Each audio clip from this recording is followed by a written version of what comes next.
അതായത് കേസിൽ നേരത്തെ വെറുതെ വിട്ട 4ഉം 11 പ്രതികൾ. ഞാൻ വളരെ പെട്ടെന്ന് ആ വിശദാംശങ്ങളിലേക്ക് ഒരിക്കൽ കൂടി പ്രേക്ഷകരെ കൊണ്ടുപോകാം. അതായത് ഈ കേസിലെ ഒന്നാമത്തെ പ്രതിയായിട്ടുള്ളത് താവളം പാക്കുളം മേച്ചേരിൽ ഹുസൈൻ എന്ന പ്രതിയാണ്. 59 വയസ്സുള്ള ഈ ഹുസൈനാണ് ഇപ്പോൾ കുറ്റക്കാരനല്ല എന്ന് ഹൈക്കോടതി കണ്ടെത്തിയിട്ടുള്ളത്. മറ്റെല്ലാ പ്രതികളും മുക്കാലിക്കിളിയിൽ മരക്കാർ, അതോടൊപ്പം തന്നെ മുക്കാലി പുതുവച്ചോല ഷംസുദ്ദീൻ എന്നിങ്ങനെ 2ഉം 3ഉം പ്രതികൾ കുറ്റക്കാരാണ് എന്ന് കണ്ടെത്തുന്നു.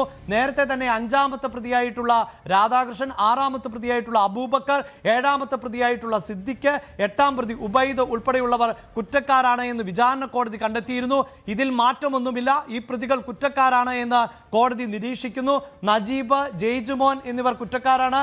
സജീവ്, സതീഷ്, ഹരീഷ്, ബിജു എന്നിങ്ങനെയുള്ളവരും കുറ്റക്കാരാണ്. ഇതിലേറ്റവും പ്രധാനപ്പെട്ട മറ്റൊരു മാറ്റം എന്നത് ഈ IPC 302, 352 വകുപ്പ് പ്രകാരം മാത്രം ശിക്ഷ ലഭിച്ചിട്ടുള്ള മുനീർ എന്ന 28കാരൻ. ഈ മുനീറിന് നിലവിൽ ഈ 500 രൂപ പിഴ എന്ന നിലയിലേക്ക് കാര്യങ്ങൾ പോയതുകൊണ്ട് തന്നെ ഒരു ശിക്ഷ അനുഭവിക്കേണ്ടി വന്നിട്ടില്ല. ഇനി മുനീറിന്റെ ശിക്ഷയിൽ കാര്യമായ മാറ്റമുണ്ടാകുമോ എന്നത് വളരെ പ്രധാനപ്പെട്ടതാണ്.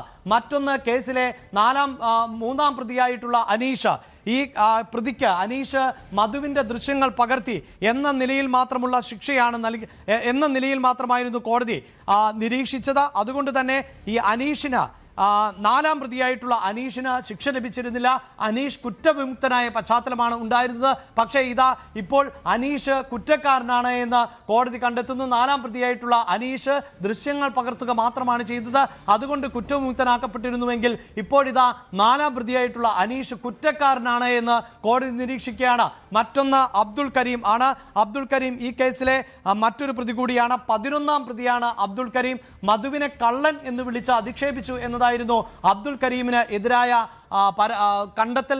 എന്നാൽ അബ്ദുൾ കരീമും ഇപ്പോൾ കുറ്റക്കാരനാണ് എന്ന് കണ്ടെത്തുകയാണ്. ഇങ്ങനെ കേസിലെ 4ാമത്തെയും 11ാമത്തെയും പ്രതി കൂടി പ്രതിപട്ടികയിലേക്ക് വന്നു എന്നത് മാത്രവുമല്ല, ഈ 352ാം വകുപ്പ് പ്രകാരം ശിക്ഷ ലഭിച്ചിട്ടുള്ള മുനീറിന് ഇനി ഏത് തരത്തിലുള്ള ശിക്ഷയാണ് ലഭിക്കാൻ പോകുന്നത് എന്നത് പ്രധാനപ്പെട്ടതായി മാറുന്നു.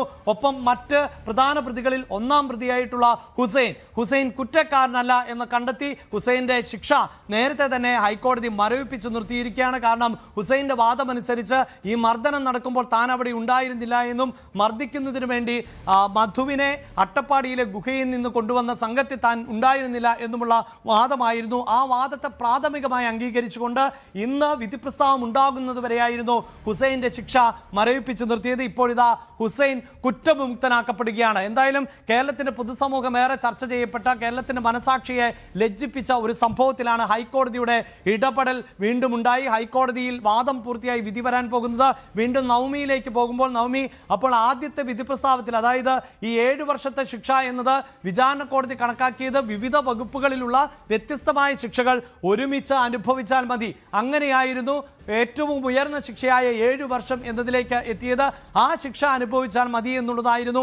ഒരു പക്ഷേ വിധി പ്രസ്താവത്തിൽ അതിൽ നിന്ന് വ്യത്യസ്തമാകാം. ഈ പ്രതികളുടെ ശിക്ഷ തന്നെ നമുക്കറിയാമല്ലോ. 1 മുതൽ 16 വരെയുള്ള പ്രതികളിൽ 2 പേരെ വെറുതെ വിടുകയും 1 പ്രതിക്ക് 3 മാസത്തെ തടവും വിധിച്ചിരുന്നു.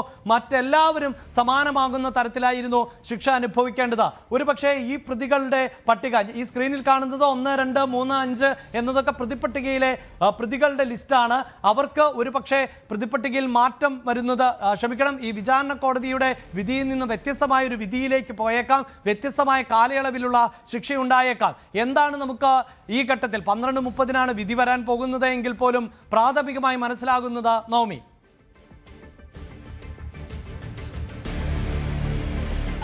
അഭിലാഷ്, ചെറിയൊരു മാറ്റമുണ്ട്. നേരത്തെ നമ്മൾ പറഞ്ഞിരുന്നു 2 പ്രതികളെ വെറുതെ വിട്ട 2 പ്രതികൾ, അതായത് 4, 14 പ്രതികളെ വെറുതെ വിട്ട കീഴ്ക്കോടതിയുടെ ഉത്തരവ് അത് ഹൈക്കോടതി മാറ്റിയിരുന്നു. അവർ കുറ്റക്കാരാണെന്ന് കണ്ടെത്തിയെന്ന് പറയുന്നത് ചെറിയൊരു തെറ്റുണ്ട്. അതായത് ഈ 2 പ്രതികൾ, അതായത് 4ഉം 11ഉം പ്രതികൾ, അവരുടെ ശിക്ഷ, അവരെ വെറുതെ വിട്ട കീഴ്ക്കോടതിയുടെ ഉത്തരവ് അത് ശരിയാണെന്ന് തന്നെയാണ് ഹൈക്കോടതി കണ്ടെത്തിയിരിക്കുന്നത്. 16ാം പ്രതിയുടെ ശിക്ഷാവിധി ഉയർത്തി എന്നുകൂടി അറിയുന്നു. പക്ഷെ അവരുടെ ശിക്ഷാവിധി എത്രയാണെന്ന് നമുക്ക് 12:30 ശേഷമേ അറിയാം.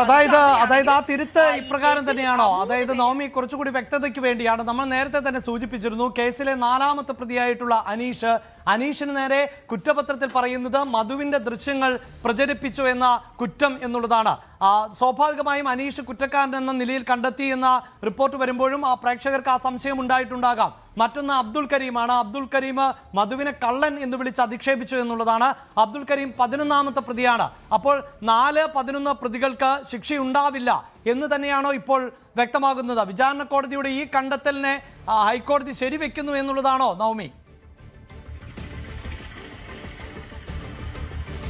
അതെ, 1, 4, 11 ഈ 3 പ്രതികൾ കുറ്റക്കാരല്ല എന്നാണ് ഇപ്പോൾ കോടതി കണ്ടെത്തിയിരിക്കുന്നത്. 1ാം പ്രതിയായിട്ടുള്ള ഹുസൈനെ വെറുതെ വിട്ടു, 4ാം പ്രതിയായിട്ടുള്ള അനീഷിനെ വെറുതെ വിട്ടു, 11ാം പ്രതിയായിട്ടുള്ള അബ്ദുൽ കരീം, അങ്ങനെ 3 പേരെയാണ് വെറുതെ വിട്ടിരിക്കുന്നത്. കീഴ്ക്കോടതി 4, 11 പ്രതികളെ, അതായത് അനീഷിനെയും അബ്ദുൽ കരീമിനെയും മാത്രമായിരുന്നു വെറുതെ വിട്ടിരുന്നത്. ഇപ്പോൾ ഹൈക്കോടതിയിലേക്ക് വരുമ്പോൾ 1ാം പ്രതി ഹുസൈനെയും കൂടി ഹൈക്കോടതി വെറുതെ വിടുന്ന സാഹചര്യമാണ്. അതായത് ഒപ്പം നമുക്ക് ചേർത്ത് വെക്കാൻ പറ്റുന്നത് 16ാം പ്രതിയുടെ കാര്യമാണല്ലേ? അതായത് ഈ സൂചിപ്പിക്കുന്ന പോലെ മുനീറിന്റെ ശിക്ഷ അല്ലെ?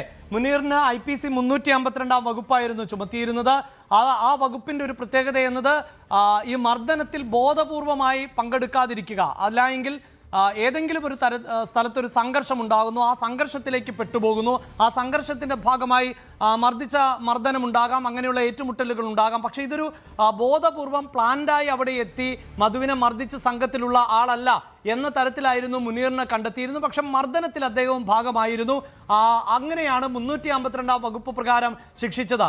ഈ ശിക്ഷയിൽ ഇനി മാറ്റമുണ്ടാകുമെന്ന സൂചനയാണല്ലേ ഇപ്പോൾ പുറത്തു വരുന്നത്. മുനീറിന് 3 മാസം തടവോ പിഴയോ എന്നതായിരുന്നു ഈ വിചാരണ കോടതിയുടെ കണ്ടെത്തൽ. ഒരുപക്ഷെ നവമി, ഈ 3 മാസം തടവും പിഴയും എന്നതിന് അപ്പുറത്ത് കൂടുതൽ ഉയർന്ന ശിക്ഷ മുനീറിന് ലഭിക്കാനുള്ള സാധ്യതയാണോ ഇപ്പോൾ കാണുന്നത്? അതെ, മുനീറിന് 3 മാസം തടവും 500 രൂപയായിരുന്നു കീഴ്ക്കോടതി ശിക്ഷ വിധിച്ചത്. അത് ഉയർത്തും എന്നാണ് ഹൈക്കോടതി നേരത്തെ ഇപ്പോൾ വന്നിരിക്കുന്ന ഉത്തരവിൽ പറയുന്നത്. അത് എന്തൊക്കെ വകുപ്പുകളാണ് അല്ലെങ്കിൽ എന്തൊക്കെ കുറ്റങ്ങളാണ് കൂടുതൽ മുനീറിനെതിരെ തെളിയിക്കാൻ പ്രോസിക്യൂഷന് കഴിഞ്ഞതെന്നാണ് നമ്മൾ കാത്തിരിക്കുന്നത്. അതറിയണമെങ്കിൽ എന്തായാലും കോടതിയുടെ പകർപ്പുണ്ടാവണം, അല്ലെങ്കിൽ പ്രോസിക്യൂഷൻ അല്പസമയത്തിനുള്ളിൽ തന്നെ മാധ്യമങ്ങളെ കാണും. അപ്പോൾ കൂടുതൽ വ്യക്തത വരുത്തുവാനും നമുക്ക് കഴിയും. എന്തായാലും 16ാം പ്രതിയായിട്ടുള്ള മുനീറിന്റെ 3 മാസം തടവും 500 രൂപ പിഴയും എന്നുള്ളത് ഉയർത്തിയിട്ടുണ്ട്.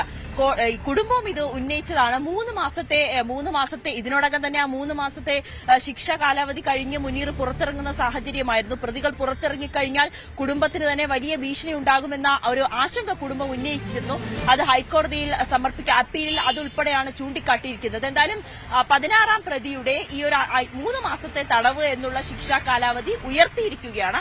അതിന് എത്രയായിരിക്കും ശിക്ഷാ കാലാവധി, എന്തൊക്കെ കൂടുതൽ വകുപ്പുകളാണ് മുനീറിനെതിരെ തെളിയിക്കുവാൻ പ്രോസിക്യൂഷന് കഴിഞ്ഞതെന്നെല്ലാം നമ്മൾ കാത്തിരിക്കേണ്ടിയിരിക്കുന്നു. എന്തായാലും പ്രോസിക്യൂഷൻ വരുമ്പോൾ അതിൽ നിന്ന് വ്യക്തമാകും, അല്ലെങ്കിൽ ഹൈക്കോടതിയുടെ വിധിപ്പകർപ്പിൽ നിന്നും കൂടുതൽ വ്യക്തത നമുക്ക് കൈവരും.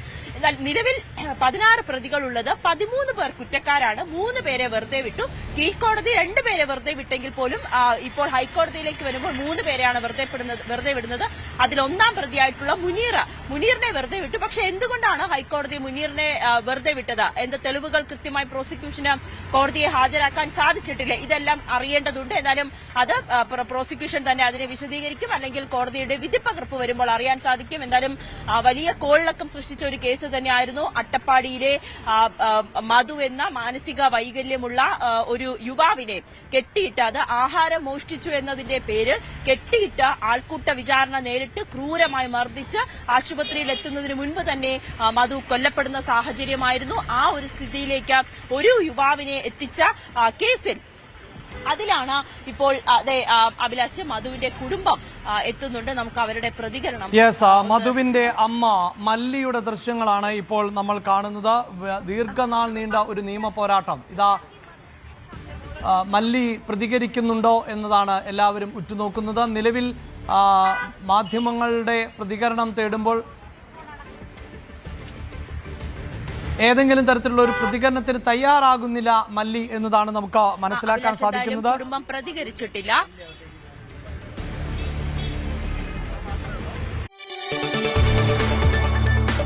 കൂടുതൽ വാർത്തകൾക്ക് News 18 Keralam YouTube channel subscribe ചെയ്യുക.